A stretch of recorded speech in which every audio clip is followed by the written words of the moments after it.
Bom, vamos falar das guerras, não de todas as guerras, mas nós vamos falar das 3 guerras mais importantes que Israel sofreu. Se falarmos de todas, não caberia aqui. Aliás, na verdade, o tempo que eu tenho, eu vou dividir entre as 3 guerras, que as guerras mais importantes que Israel sofreu foi a Guerra da Independência, a Guerra dos 6 Dias e a Guerra de Yom Kippur. Tem outras milhões de guerras, intifadas e etc, etc, que não caberia, seria uma sequência de aulas. Então eu tentei resumir de tudo que eu assisti, que eu estudei, de vídeos que eu vi, muitos vídeos interessantes, e ouvia, e repetidamente ouvia, e anotava, e ia copiando. Isso é importante, isso. Então eu quero dizer para vocês que, com certeza, tudo que vai ser falado aqui é pouco. É de extrema importância que depois vocês procurem saber mais, vão à internet, hoje um mecanismo maravilhoso de ensinamento, e busquem muito mais. Não vamos falar nem dos dias de hoje, do que está se tentando fazer hoje, do presidente atual, não vamos falar disso. Vamos nos ater exatamente às 3 guerras, as 3 principais guerras, e de uma forma rápida, uns 10 minutos de cada um, ao total 40, 45 minutos no máximo. Bom, vamos lá. O Estado de Israel, ele sofreu muitas guerras, várias guerras, mas houve uma diferença em cada uma delas, ou seja, cada uma teve uma particularidade, o porquê aconteceu. E houve, obviamente, em todas elas, um sobrenatural de Deus, a mão divina, senão nós não estaríamos mais aqui. Diz no Sidur, você que tem o Sidur na tua casa, que anda com o Sidur para fazer as orações, aqui confirma que o Eterno, ele é o guardião de Israel. Isso é um dos motivos realmente que nós não acabamos, não perecemos, é porque o Eterno está conosco. A fonte de conflito. Por que lutam tanto? Por que a guerra não acaba? Simplesmente porque são 2 povos querendo a mesma terra. Os palestinos, eles acham que são donos da terra. Eles dizem, num dos vídeos que eu assistia, muito interessante, sobre os conflitos no Oriente Médio, diz que eles são como índios, eles estavam lá desde o início. Só que os judeus estavam lá. Eu te pergunto, quem estava na época de Salomão? Quem estava na época de Saul? Quem estava no século XVIII? Eram os judeus, eles estavam lá. Então nós vamos falar dessas 3 guerras, começando pela independência. Parabéns à independência de Israel. Estamos comemorando hoje um dia muito especial, que justamente é aniversário. No Face tem muitas notícias e muitos parabéns e fotografias, parabéns aos nossos soldados, aos guerreiros, aqueles que lutaram por Israel e que lutam para que permaneçamos vivos. A Guerra da Independência começou em 48 e foi até 49. Depois vamos falar da de 6 Dias e de Yom Kippur. Ao término da Segunda Guerra, começou tudo aí, todos tiveram conhecimento do absurdo, da dimensão da morte, do holocausto de mais de 6 milhões de judeus. E aí tinham que se tomar uma atitude, alguma coisa tinha que acontecer. Com a Europa completamente destruída e os sentimentos antissemitas ainda exaltados, essa enorme massa de milhões de refugiados precisava ir para algum lugar, precisavam se unir aos sionistas lá na Palestina, que é justamente o partido que se interessa pelo regresso do povo judeu à sua terra-mãe, a terra sagrada. Mas a política de restrição, de imigração judaica, era mantida pelo mandato britânico. Eles que ordenavam. Que absurdo isso, mas eles que estavam na mão deles, e isso não podia acontecer. Então o aumento dos conflitos entre judeus, ingleses e árabes forçou uma reunião importante, a reunião da Assembleia Geral da ONU, Organização das Nações Unidas, realizada no dia 29 de novembro de 1947, presidida por um brasileiro, Oswaldo Aranha. Ele decidiu pela divisão da Palestina britânica em 2 estados, um estado judeu e um estado árabe, que deveriam formar uma união econômica e aduaneira. Mas isso foi 29 de novembro de 47, no finalzinho de 47. Já em 14 de maio de 48, às 8 horas da manhã, a bandeira do Reino Unido, ela foi arriada pela última vez. Aí nós tivemos a declaração da independência no próprio dia, 14 de maio, 8 da manhã, a bandeira arriou pela última vez, às 16 horas, não 14, 16, Davi Ben-Gurion, presidente da Agência Judaica, declara a independência do Estado de Israel e imediatamente aceitam tanto a União Soviética como os Estados Unidos. Eles reconhecem a independência do Estado. A população judaica estava acompanhando do Museu de Tel Aviv toda a proclamação, todo o rito, tudo aquilo que foi ordenado e dirigido pelo Davi Ben-Gurion. Davi Ben-Gurion, ele leu a declaração. Não é apenas isso que eu vou te dizer, mas daquilo tudo que ele falou, ele deixou bem claro que, palavras dele, mesmo na eminência do ataque árabe, a declaração afirmava que o recém-criado Estado estendia a mão de paz e boa vizinhança a todos os estados vizinhos e fazia um convite à cooperação para o progresso na região do Oriente Médio. Ou seja, Israel sempre teve um bom coração. O povo sempre quis dividir, sempre quis tomar posse daquilo que ele tinha necessidade. O povo precisava de uma terra, mas com o coração a receber todos os seus vizinhos. 14 de maio ainda, na meia-noite, termina oficialmente o mandato britânico da Palestina. Então, a bandeira foi arriada pela última vez, 8 da manhã, às 16 horas a declaração, e à meia-noite termina o mandato britânico, que no dia seguinte, então, no dia 15 de maio, ao meio-dia, às 12 horas, Davi Ben-Gurion assinou a declaração da independência do povo de Israel. Nasce Israel. Hora de festa, hora de dançar, de comemorar, de trazer à memória tantas vitórias do povo judeu. Não. Hora de guerrear. Hora de se preparar para guerrear, porque a guerra já existia. Era hora de se defender dos nossos inúmeros e persistentes e eternos inimigos, que não querem a paz. A Liga Árabe não aceitou de forma alguma a independência do nosso Estado, o plano de partilha em 2 estados. Então deflagra-se então uma guerra entre judeus e árabes. Já estava em curso uma guerra em 1947, uma guerra civil. Então, deu-se continuidade, só que agora é conosco. Menos de 24 horas depois, Israel tomou posse, não deu nem 24 horas, não se pôde comemorar um dia. O exército, não só um exército contra nós, não, mas o exército do Egito, da Jordânia, da Síria, do Líbano e do Iraque invadiram o país atacando os bairros e cidades dos judeus, forçando Israel a se defender a soberania que mal acabara de receber, de ganhar, que era justamente reconquistar a sua pátria ancestral. Shimon Peres disse: nós queremos que eles tenham um Estado próprio, justo, independente e honesto. E eles querem isso também. Isso já disse que era a intenção do povo judeu. A primeira guerra da independência, também conhecida como Guerra Árabe-Israelense, durou de 48 a 49 e culminou na fuga de 800 mil árabes palestinos e na invasão da faixa de Gaza pelo Egito e da Cisjordânia pela Transjordânia, gerando assim a Jordânia. O conflito terminou com um acordo do armistício israelo-árabe em 1949, que é uma suspensão temporária da guerra, é um acordo. Vamos ver se cumpre, se vai dar certo, enfim. E vários outros acordos bilaterais de cessar-fogo foram firmados entre fevereiro e julho de 1949. Com o fim da guerra, Israel concentrou seus esforços em organizar, em construir o Estado de Israel. Então, primeiro, o que eles foram fazer? Um parlamento, Knesset. Davi Ben-Gurion, ele foi eleito primeiro-ministro. E o Chaim Weizmann foi o primeiro presidente eleito. Nós tivemos, então, nosso primeiro parlamento. E depois, então, fomos cuidando de outras coisas, mas obviamente, tinha prioridade.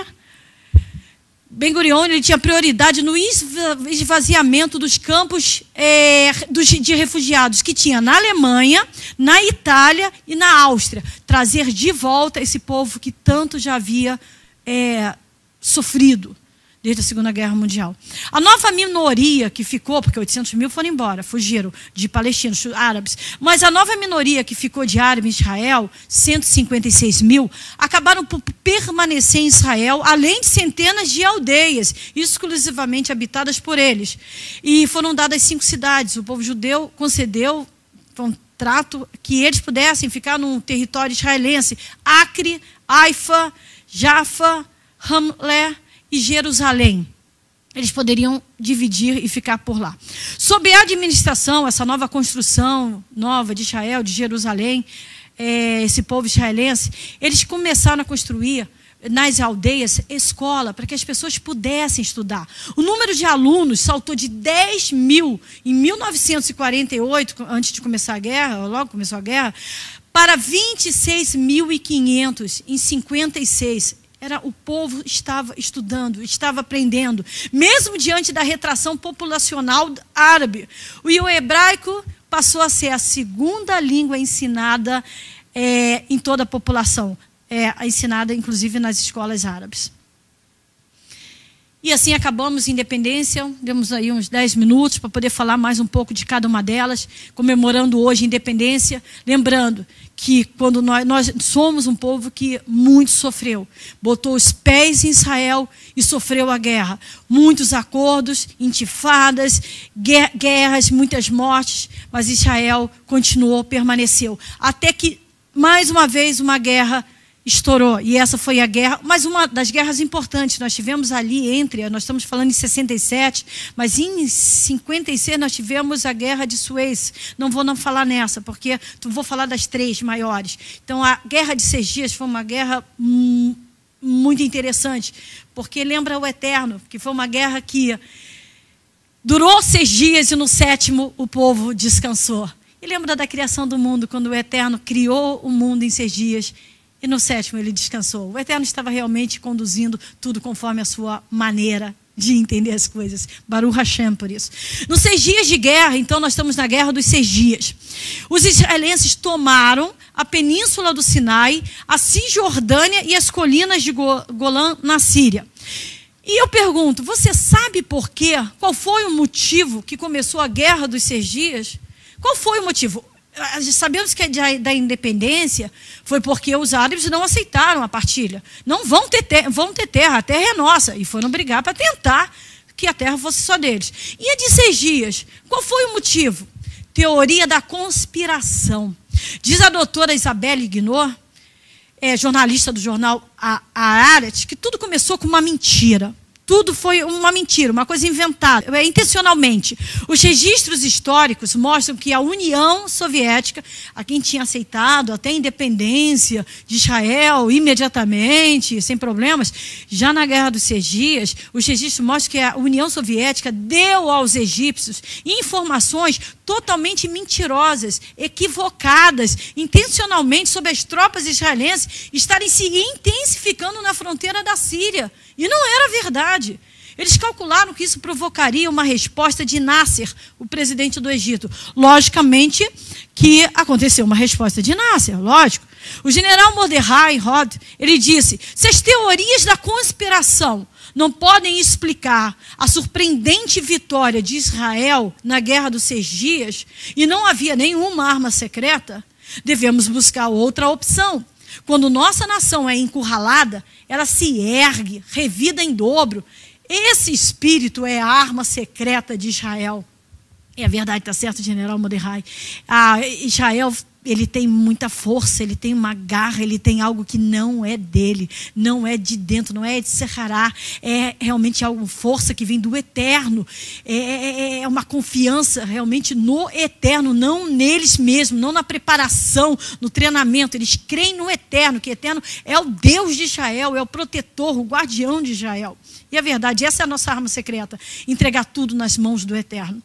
Dr. Dennis Lindsay, o autor de um livro chamado Fogo sobre Terra Santa, ele disse, estou convencido de que houve intervenção divina. O rabino Shlomo disse, Israel era uma nação contra o mar de estados árabes. Abraham e Eliezer disse, verdadeiramente o Eterno interveio em defesa da minúscula nação israelense.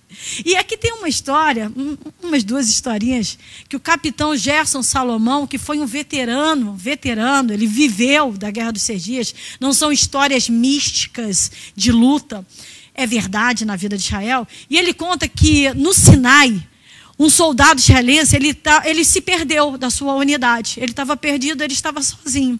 E de repente ele olha, vindo milhares de egípcios, o exército egípcio, milhares deles vinham na sua direção. E ele olhou aquilo, ficou apavorado, mas só que antes dele ter uma reação de levantar suas mãos e dizer, então eu me rendo, ou de tentar fugir, eles, os egípcios, que estavam em milhares, levantaram todas as suas mãos e caminharam em direção a este único soldado israelense. Ele, sem entender nada, disse, então, vocês estão presos, e trouxeram eles à base. A base, a unidade dele, onde ele deveria estar, que se perdeu. Eles perguntaram para ele, os oficiais, então, dos egípcios, como se renderam para um soldado? E eles responderam, ele não estava sozinho. Junto dele havia milhares e milhares de anjos com armas em suas mãos, prontos para atirar. Estamos prontos para lutar contra soldados israelenses, mas não estamos preparados para lutar contra os anjos de Deus.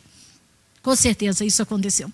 Outra situação também foi quando os oficiais perguntaram aos árabes que comandavam uma batalha contra a sua unidade por que não atiraram num soldado que estava sozinho, um soldado israelense, por que não atiraram? E eles disseram, não podemos matá-lo, pois quando estávamos prontos para atirar, isso já foi outro caso, de repente apareceram milhares de anjos. O Deus dos judeus queria este soldado israelense vivo. Para o Hashem, isso mesmo, eles queriam mesmo. E não puderam matar, porque quando o Eterno diz que não é hora de morrer, não morre. E é um testemunho para a gente estar contando até os dias de hoje. Muitos soldados israelenses contaram que em situações difíceis, quando já não havia mais saída, olharam e falaram, agora acho que já era, somos muito poucos entre milhares. Eles viam entre as fileiras, nos intervalos, ali nos espaços, eles viam muito rapidamente, em questão de segundos, mas eles viam um homem de branco, tomado de repentino assombro, eles fugiam e deixavam o povo de Deus. E nós sabemos do que se trata. Sabemos que o Eterno mandou anjos e nós sabemos que cremos em Yeshua, o Mashiach, aquele que foi mandado para termos um relacionamento com o Eterno. Mashiach, que cumpriu a sua primeira vinda, e ele estava lá. Os milagres realmente aconteceram no Oriente Médio, em razão de estar presente o povo de Deus. Mais uma vez eu te peço, pergunte a si mesma, como Israel ainda está de pé? Como Israel está sobrevivendo? Como Israel, diante de tantas guerras, quantas nações já foram desfeitas, não existem mais. Uma nação milenar como Israel, e continua existindo. Como em tantas épocas, como? Por quê? Para pensar, esta guerra dos 6 dias, não era um povo contra outro povo. Eram 5, diz que eram 5, Egito, Síria, Jordânia, Iraque e aliados, contra Israel e o Eterno. Essa é a resposta porque nós ganhamos. Se fosse só contra os israelenses, só contra Israel, talvez nós estivéssemos perdidos. Mas há um plano de sobrevivência, há um plano no futuro, há um plano na história. Então, Israel não pode sumir do mapa. E o Eterno estava com o povo Israel. Se eu contar para vocês, se vocês forem pesquisar, como aconselho a depois buscar, vocês ficam pasmos e não acreditam que os soldados de Israel eram 50 mil, enquanto 280 mil eram dos inimigos juntos. Os aviões de Israel eram 197, enquanto os aviões dos inimigos eram 812. Se você parar para pensar, é impossível, aos meios do nosso mínimo entendimento, que Israel pudesse ganhar essa guerra. Mas Israel venceu. Estratégia superior? Estratégia foi superior? É isso nós que bolamos da forma correta? Genialidade militar? Não. É o que diz lá no profeta Zacarias 12:8. O Senhor pelejará e protegerá os habitantes de Israel. Zacarias 14:3 diz, o Senhor pelejará contra as nações. Ou seja, se não fosse o Eterno, nós não estaríamos aqui. Israel não tem escolha. Israel não tem escolha. Ele não pode perder nenhuma guerra. Porque a derrota de Israel significa a eliminação do povo de Israel. Mais uma vitória, Baruch Hashem. Vamos para a terceira guerra. Vamos falar da guerra que me toca muito. Fala muito profundo ao meu coração. Yom Kippur, uma guerra porque é um momento onde está se buscando o eterno, está se de jejum, estão todos despreocupados em pegar numa arma, de que haveria alguma coisa no dia de Yom Kippur, uma data sagrada para os judeus. Mas naquele dia, de 73, de 6 de outubro a 26 de outubro, 19, 20 dias, durou a guerra de Yom Kippur. Eles estavam todos na sinagoga, cada um, lógico, na sua sinagoga, com a sua família, adorando, reverenciando ao Eterno, reconhecendo que é o Deus poderoso, agradecendo por tantas benfeitorias, pedindo perdão por tantos erros, para estar conosco a cada dia, para o Eterno estar ali junto. Estavam orando, ninguém preocupado, quando de repente começaram alguns ruídos, começaram alguns barulhos, que não fazia parte daquele dia, não do silêncio, da adoração, das orações, barulhos estranhos. E o que era aquilo? Alguma coisa estava errada. O que era aquilo? Barulhos que não condiziam ao dia santo. Aí a rádio, Kol Israel, às 14 horas, anuncia que o Egito e a Síria estão cruzando a fronteira, quando todos estavam diante de Deus. Cada um sabia para onde ia. A sirene começou a tocar e cada um sabia. Não precisava ninguém mandar. Cada um foi para a sua unidade militar. As crianças foram para os abrigos, cada uma se protegendo e se preparando então para defender mais uma vez a sua terra. Os canhões árabes atingiam as áreas vitais de Israel. Com a vantagem dos pontos altos da colina de Golã, a Síria bombardeava as áreas judaicas. Das bases militares do Sinai, guerrilheiros da OLT, que é a Organização para a Libertação da Palestina, atacavam as localidades no sul, ou seja, eles estavam atacando todos os lados. O Egito, ele fechou o canal de Suez, evitando que qualquer navio fosse ou viesse. Esse canal era um canal de via marítima internacional. Mas Nasser bloqueou o estreito de Tirã e acumulou forças no Sinai. Nasser, o presidente do Egito, ele dizia: massacrem, massacrem, massacrem os sionistas, não tenham pena deles. Ele inflamava as multidões, inflamava as massas, instigando ódio. A ideia não era tomar um pedacinho da terra, era varrer Israel do mapa. As mesmas palavras que ouvimos hoje do Irã, querendo que não exista mais Israel. Sem apoio, infelizmente, sem apoio da comunidade internacional, Israel não teve escolha. Ou luta ou morre. Foi um ataque surpresa, mas nós lutamos. Os russos, mais uma vez os russos, planejaram essa operação. Introduziram uma tremenda quantidade de equipamentos na região, aproximadamente o mesmo número que existia em toda a OTAN. Você pode ter uma ideia do que foi a disparidade, mais uma vez, contra Israel. Uma pequena força militar israelense, de plantão, era o que havia para resistir ao ataque, de plantão, porque os outros estavam na unidade, estavam cada um na sua sinagoga, de plantão. Era uma pequena força que estava lá. Soldados judeus deram as suas vidas por resistência, numa resistência incalculável, numa resistência sem esperança. No sul, milhares de soldados egípcios cruzaram o canal em 3 pontos e atacaram em linha Barlé, que é uma linha de posição de defesa dos militares de Israel, do exército de Israel. As forças israelenses foram superadas em uma proporção, aqui sim, diz, de 12-1. Praticamente todos os soldados do canal foram mortos, morreram por Israel. Primeira-ministra Golda Meir disse: este povo, cercado por inimigos, decidiu viver. Se nós tivermos que pagar o preço para viver, nós pagaremos. Este não é um povo que se entrega. Nos entregar é a destruição de nossa soberania e de nosso povo, disse Golda Meir. Eu tenho aqui os números, mas eu não vou passar pelos todos os números, porque demoraria muito, mas os números que Israel foi atacada pelo Egito, pela Síria e pelo Iraque, em número de soldados, tanques, blindados, canhões, aviões de combate, helicópteros e navios, foi um número absurdo em comparação a Israel. Isso sim, agora eu posso dizer que para se defender, Israel tinha apenas 415 soldados desmobilizados, 1.500 tanques, 3.000 blindados, 945 canhões, 561 aviões de combate, 84 helicópteros e 38 navios. A guerra era para exterminar o Estado de judeu. O exército, nós temos que entender isso. Mas o exército, não, todo o povo de Israel é o exército é o povo de Israel. O exército não é apenas os soldados de fronte. O exército de Israel é o povo de Israel.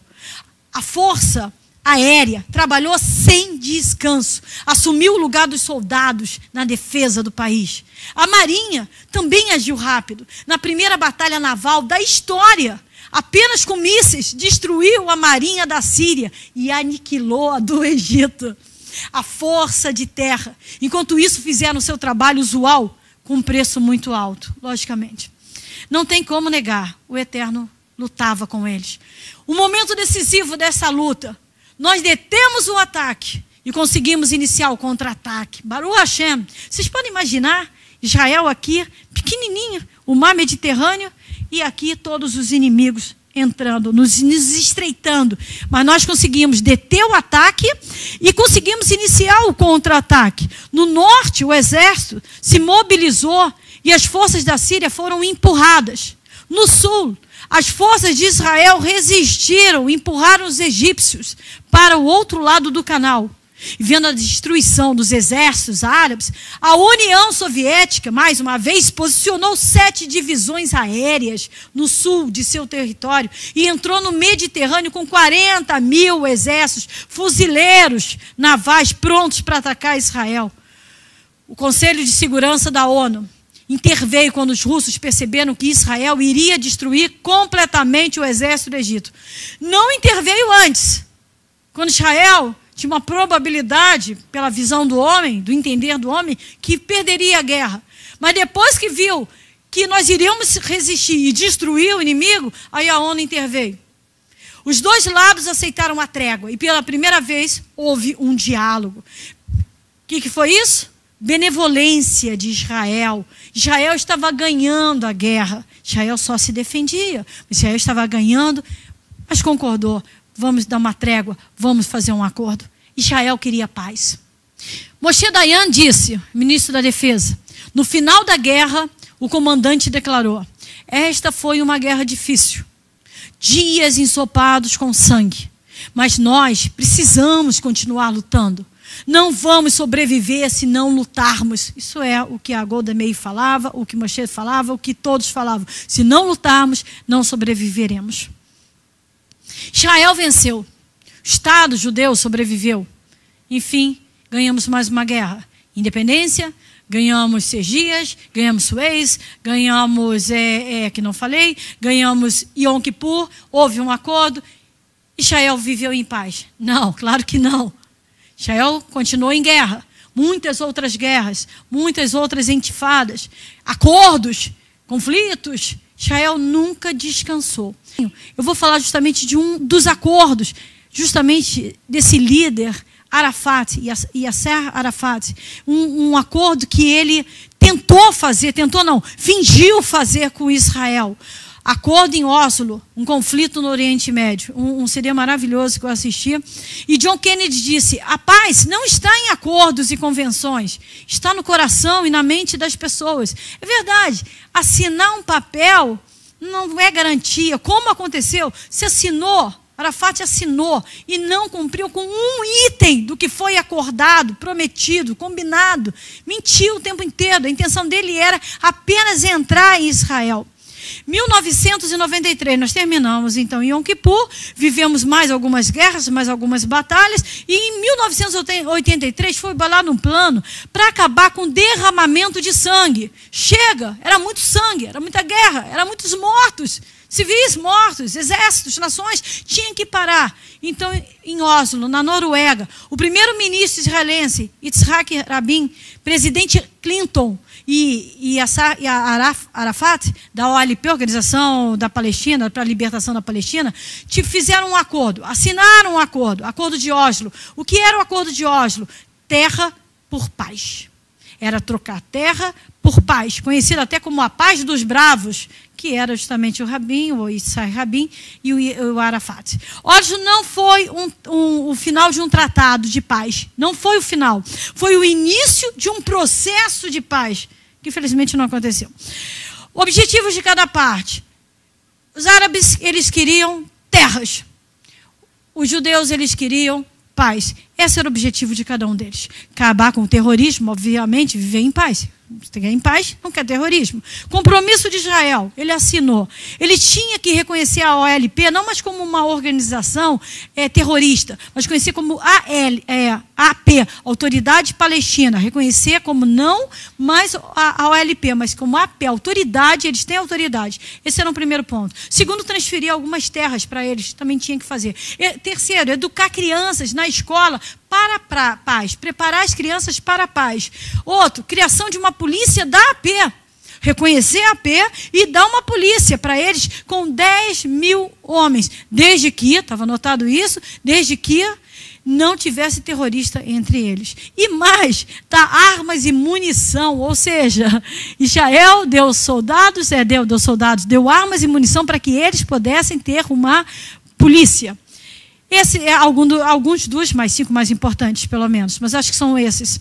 Compromisso dos palestinos: acabar com a atividade terrorista, com os grupos, confiscar armas ilegais. 2, reconhecer o direito de Israel existir. 3, preservar e proteger os lugares sagrados. E 4, educar o seu povo para a paz. Nada disso aconteceu.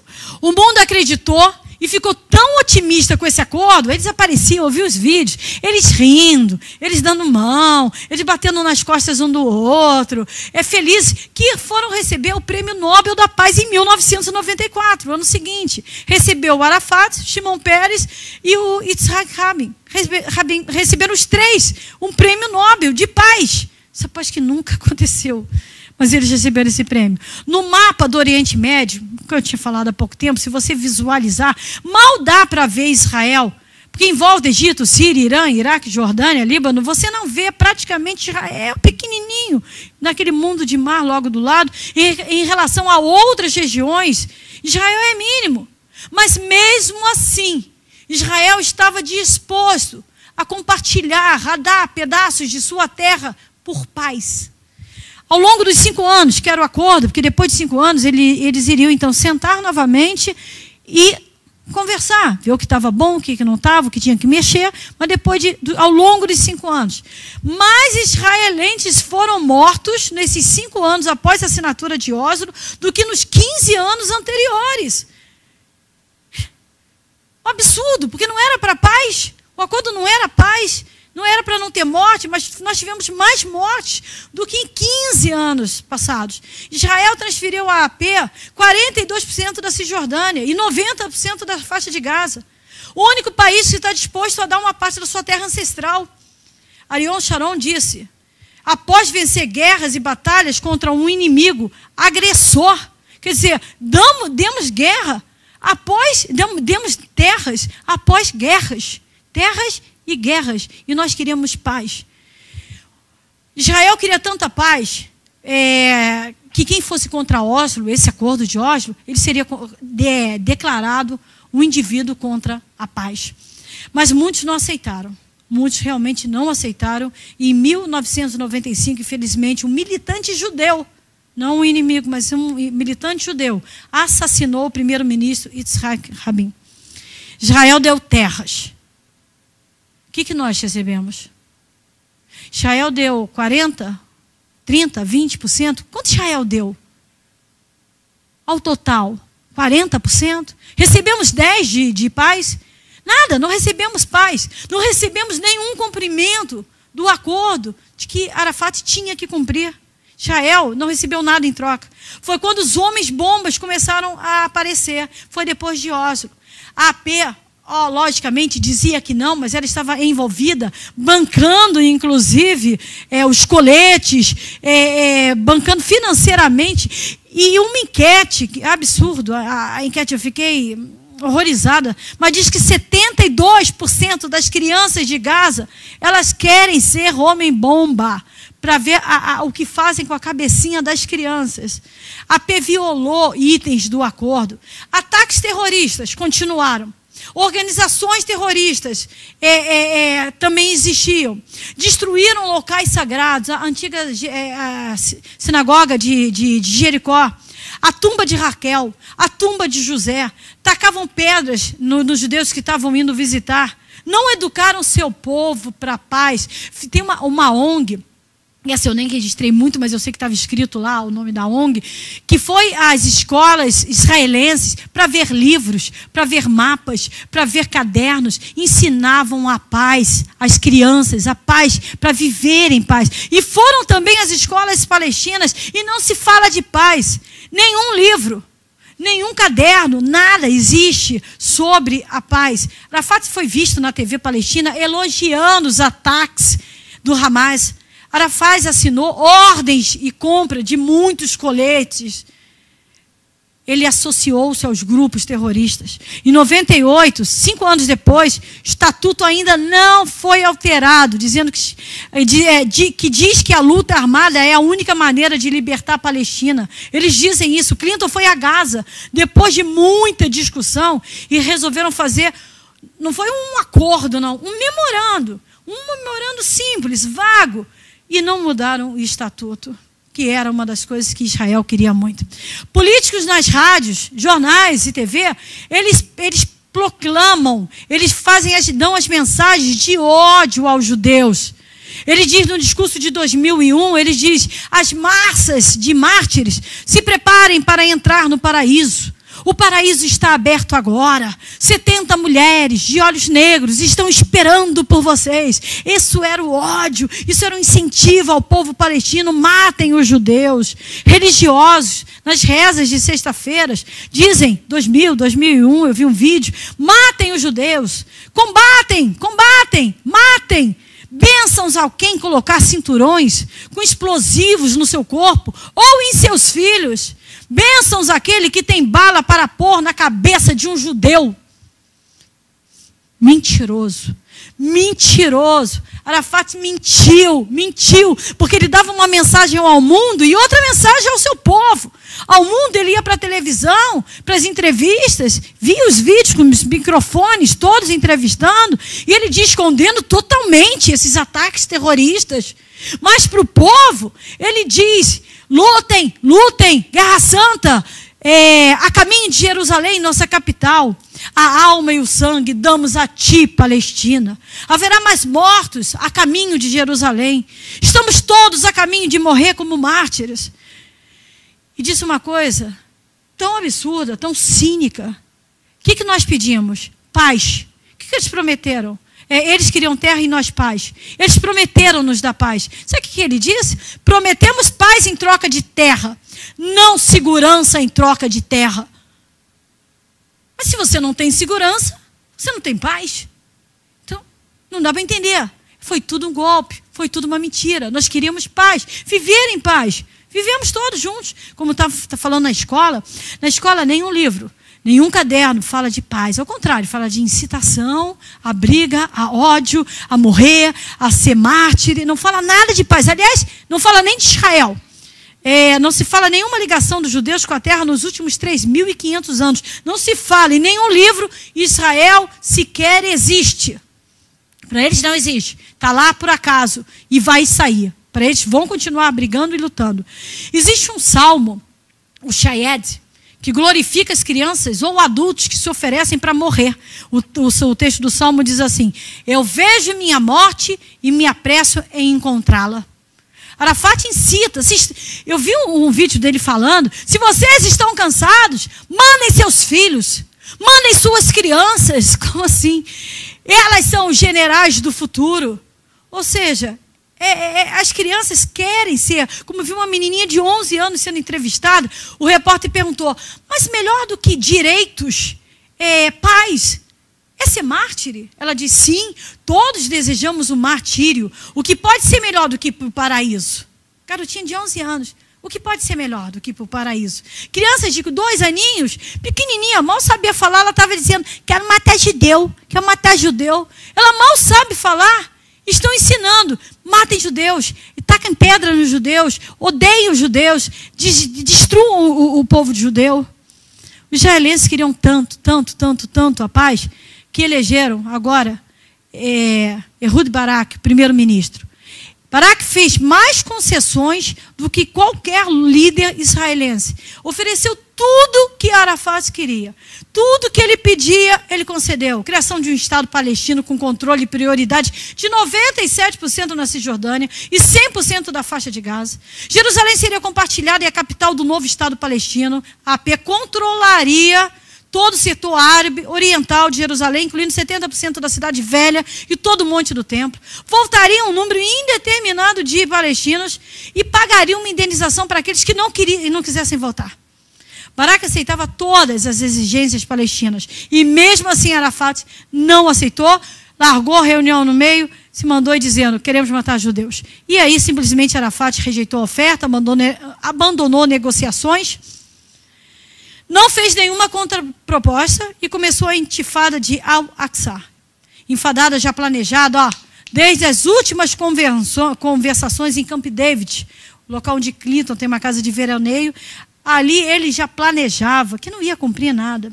Nosso povo está continuando seu caminho para Jerusalém, dizia ele. A capital do nosso Estado, palestino, independente. Quer aceitem ou eles ou não, eles que vão para o inferno. Isso Arafat dizia. Arafat fingiu aceitar o acordo de Oslo. Ele nunca quis paz. Ele nunca quis nem as suas guerras. Ele queria exterminar o povo judeu. Para entrar em Israel como um cavalo de Troia. Ou seja, entrou, tomou posse, estava ali dentro. Eles queriam entrar. Era como um cavalo de Troia realmente. Uma mentira, um engano. Ele fingiu. Porque em mapas e em livros Israel não existe, foi apagado. Mostra-se todo o mapa, só tem eles, é verde, vermelho, branco, em cada local. Israel não existe. A mensagem de Israel, ele diz assim, Israel é temporário, Israel será destruído. Você vê o que se aguenta o povo judeu? E se fala tanto, né, que Israel, porque fez os judeus, os exércitos, o que é... Tentamos, paz. Tentamos e continuamos tentando, paz. Aí eu te pergunto para os palestinos, qual é o objetivo da luta? Não era terra? Não, não é terra. Não é criar um Estado palestino independente? Não, é a destruição de Israel. Esse é o objetivo. Bom, tantas mortes, inocentes, civis. E deve se perguntar, o acordo de Oslo não era para ter paz? Era. Infelizmente isso não aconteceu. Pode-se dizer mais do que Israel ter prejudicado o povo palestino, os palestinos, o povo palestino, os civis, o povo em geral, o povo foi prejudicado pelos seus próprios líderes. Eles prejudicaram.